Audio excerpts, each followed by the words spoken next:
actually didn't start off Stranger Things the same time as everyone else, alright? I was one of those skeptics that try to stay away from things that are overly popular in an effort to seem cool. Out here impressing absolutely nobody, bro, just doing shit just to do shit. You miss out on a lot of classics that way, man. You haven't escaped the fucking Matrix if you avoid consuming popular media, bro. Come on now. Anyway, I was able to binge season 1, 2, and 3 by the time I gave it a shot, and man, I loved it. I loved it. There's a reason this show was loved, man. Characters, peak. Action, peak. Story, peak. Yes. The whole 80s vibe, peak. It was amazing, and we loved it. It deserved the glaze and it deserved the love. 11 and her 6 psychic powers was awesome. The demo Gorgons and the demo dogs was fire. This huge mind flayer was a problem. And the upside down was actually scary and haunting. And then like adding sprinkles to an already glazed donut. Season 4 of Stranger Things drops and it was fire too. Bro, do you remember how we felt when we saw the upside down open up into Hawkins and the dandruff stuff was floating around in the real world? I was geeked. Season 5 gonna be gas, right? Right? Hello? No. No!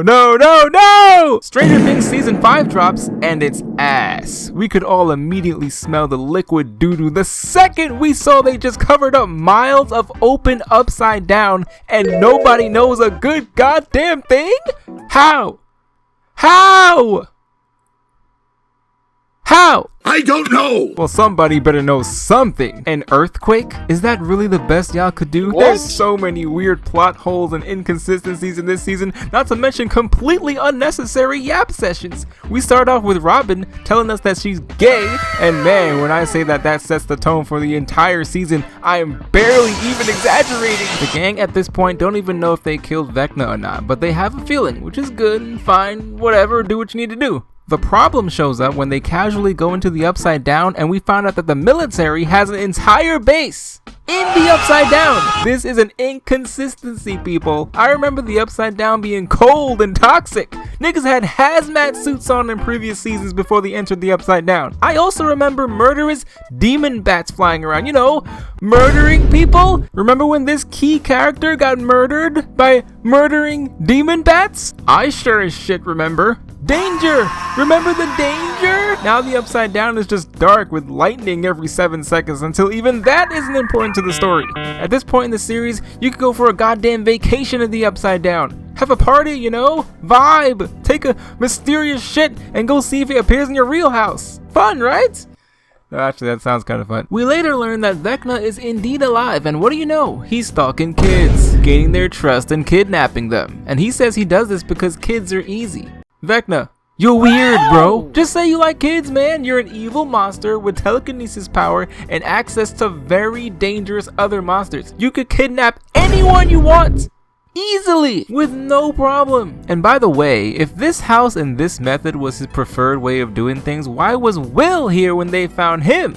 Did he not think of putting them in his mind yet? Is it because the creators of the show hadn't thought of that yet? But forget that for now. I have another problem with this damn season. Take a good look at this picture. This is at least a 7-foot tall underworld creature of doom and destruction. Razor sharp claws, crazy agility, a strong defense stat, and its face is literally just teeth. In the last 4 seasons, these things were a problem, bro. Bullets couldn't stop it, and one slash murderized the shit out of anyone.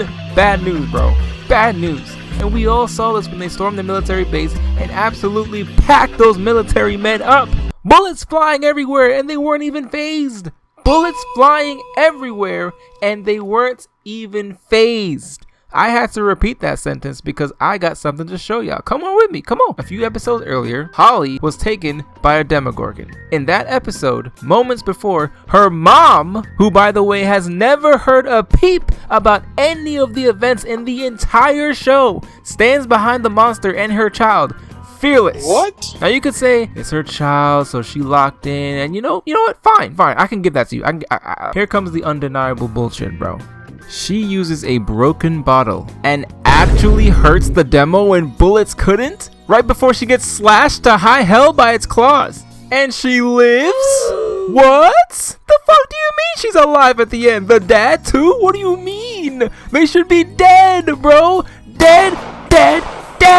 And that's just the beginning of the absolutely enchanted netherite plot armor every single main cast member has in this season. There's so many scenes where people should have just died, bro. They were all in the pit with these soldiers.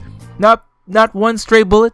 One stray claw. There's this other scene in the hospital where Vecna sent his demon puppies to go kill Max so she could get out his mind. So Lucas grabs her, and Robin with this girl, they go hide out in the laundry room. Bam! In comes in 4 demon puppies, and mind you, this laundry room is not that big, bro. They're hiding behind this machine, and Lucas has music playing. Loud music. That one song from season 4? Why didn't these things run to the sound like they would any other sound? Like they ran to the machine that got them killed. No, they walked, stalked slowly, and I can't think of any reason that's not cope why they would do that. It's horseshit. Lucas, Max, Vicky, and this bitch should be dead, bro, dead. And how did Mommy Wheeler even know that this would work? And how did she know they were gonna be in this laundry room? And how did she get here? But hold on now, stay with me now. Please stay with me. Plot armor has not finished its work. In the finale, we get to see a massive, like 200-foot tall mind flayer. I mean, look at this guy, bro, it's a problem. Nobody even got scratched, bro. The team climbed this very tall cliffside in 5 minutes and packed this monster the fuck up in 5 minutes. I was sitting watching expecting a phase 2. Nah, bro, they dropped this thing faster than the one at the mall. And yes, I get they had better weapons against this big one, but man, it's the finale, guys. Lock in, huh? Hopper and Nancy legitimately, literally, physically, and intentionally shot and killed several army personnel. They should both be under a jail somewhere. Jail. As a matter of fact, all of them should be in jail, or worse. We're talking about a group of people that has seen countless classified things. Do you really think the American government would let you go free with top secret classified intelligence just chilling in your frontal cortex, my nigga? Let me answer for you. No! You are disappearing off the face of the earth, bro. You are gone. It's 10 o'clock. Have you seen this nigga? Gone, bro. Hey man, you know Will? Will has been connected to Vecna the entire show. Connected. Tethered, bro. We have countless shots of him feeling the same pain that the upside down monsters and Vecna feels. What exactly did the gang do to sever that link before killing Vecna? No, seriously, if you know, tell me, because the way I see it, Will should have died the second Vecna died. Right? And while I'm on the topic of Will, I remember season 1 and 2 feeling so bad for Will, bro. I mean, that kid went through it. Quite a shame that to a non-diehard fan, Will is gonna be remembered as, oh right, the gay boy. Whoa there, Shine. If I were you, I'd pick my next words very careful, boy. Relax, it's fine. My sister is gay. I have black friends. Oh, Will is also gay, and he really wants you to know that. In what is now the worst rated episode in the whole show, Will Byers calls the entire team into this room to tell them that he's gay. In the middle of what could only be classified as an emergency. Some people think he had to say it so that he could tap into the hive mind, but I watched it and I don't recall nothing of the sort. I may be short a few thousand brain cells, people, but I don't remember nobody saying that he had to do that. Nah, he just wanted to tell everyone his profound love for, you know, dick. That couldn't wait, Will? Maybe until after the fight? We got stuff to do, bro. Could we go? Sheesh! Actually, the overall lack of urgency is definitely one of the stranger things about this season.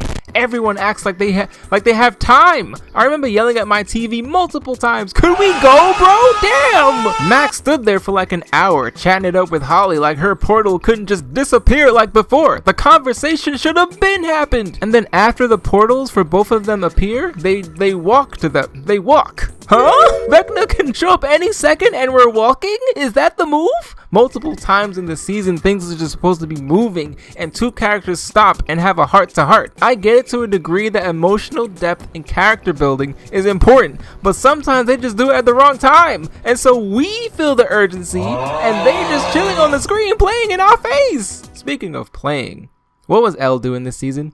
Holy Nerf, bro! We all expected some of the best, most fire shit to come from her this season. Fire shit!